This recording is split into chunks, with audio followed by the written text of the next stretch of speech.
Hi everyone, I'm Mike Trossel. We continue to celebrate 125 years of golf in America with Alabama, a state that 3 USGA champions have ties to: Hubert Green, Larry Nelson, and the man we have on the line right now, 1976 winner Jerry Pate. Jerry, thanks so much for joining us. Thank you so much, Mike.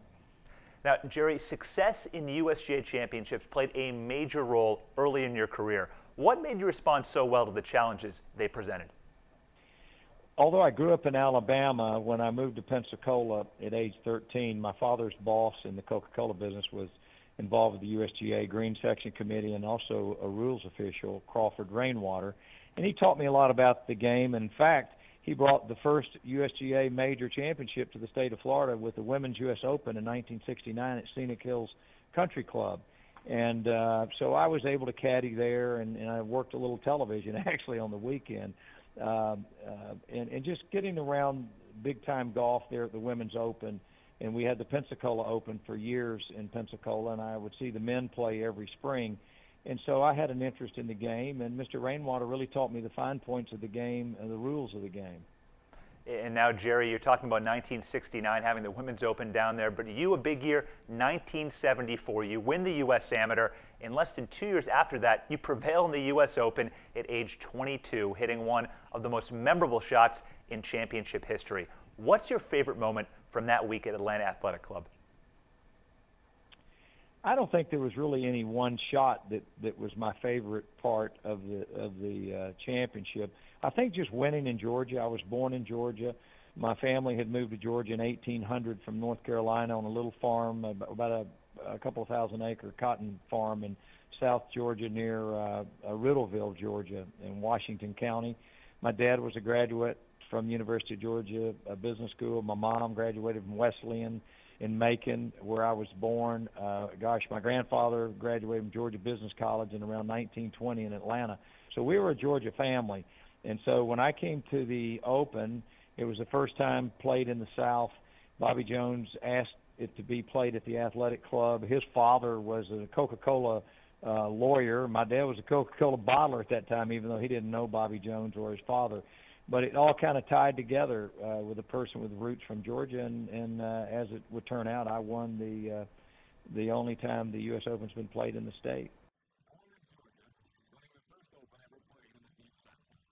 Yeah, Jerry, one of the great finishes in U.S. Open history, that shot you hit on the 72nd hole. Now, a lot of roots in Georgia, but you also played golf at the University of Alabama and lived there for a number of years early in your life. What makes the game special in the state of Alabama? Well, my reason for going to Alabama was the fact that the Bear Bryant television show was sponsored by Coca-Cola. My dad knew the folks in Birmingham that were the Birmingham Coca-Cola bottlers they were big golfers, and they called Coach Bryant, and I think I got a scholarship. It was complete with free books. That was it. I was basically a walk-on. So I had grown up as a kid in Alabama from early age till 13. And I always loved the state. There were so many good tournaments, junior tournaments around Alabama, in Montgomery and Selma, Dothan, Anniston, Gadsden, Birmingham. And I grew up in a little town called Anniston. And there were some really fine players, amateur players in those days. And, of course, I knew of Mac McClendon and Hubert Green, who were fine professional golfers. They turned out to be later on, but they were just fine amateurs when I was a kid growing up. And so the adults spent a lot of time with the kids, and we had great junior golf programs. In fact, the pro today at Birmingham Country Club is now Eric Eshelman is now the PGA Pro of the Year, and of all the golf pros in America, and they have a great golf program at Birmingham Country Club. And so Alabama has always had a storied history of fine golfers, and I think that was one of the things that helped my career, was being around adults that respected the United States Golf Association, respected the Alabama Golf Association, and the Alabama PGA Pros Association. And I think that was something that helped build my interest in the game. Yeah, and Jerry, lots of great golfers in Alabama and lots of great golf courses down there. Shoal Creek hosted the U.S. Women's Open just a couple of years ago. And speaking of golf courses, you've had plenty of success in your design career. How has course design evolved since you started, and what inspires your work? I would say Pete Dye inspired my interest in the golf design. Also, Mr. Rainwater. He was involved in the agronomics of the game. When I was a kid, I worked on the golf course at Scenic Hills Country Club prior to the Women's Open in '69. Caddied at the Pensacola Open as a young man, and Pensacola Country Club caddied at the Women's Open at Scenic Hills.